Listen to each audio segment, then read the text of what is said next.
There would be snickers. There would be, things like dogs don't need rehab, they'll do okay. But Dr. David-Levine proved those people to be wrong. Nobody's laughing anymore. It's the field of animal therapy, animal rehab, if you will. As a trained human physical therapist, Levine, who works full-time at UTC, became interested in animal therapy back in the 90s. Most experts were not curious. He was. Seeing dogs with things like cruciate tears or dogs after neurological injuries and saying we have this standard of care in the human world, but we're not really doing that with pets.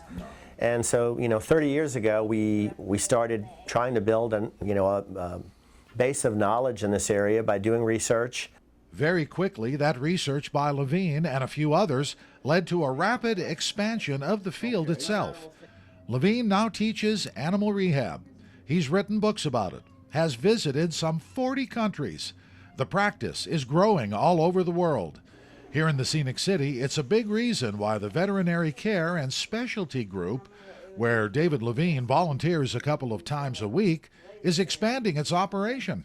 You just have to go a year and a half ago where we, as a design for the building, created a smaller portion of this current hospital for the rehab department, in which it just grew up way too fast. Within this field, we're really looking at improving, function and quality of life back to as high a level as possible.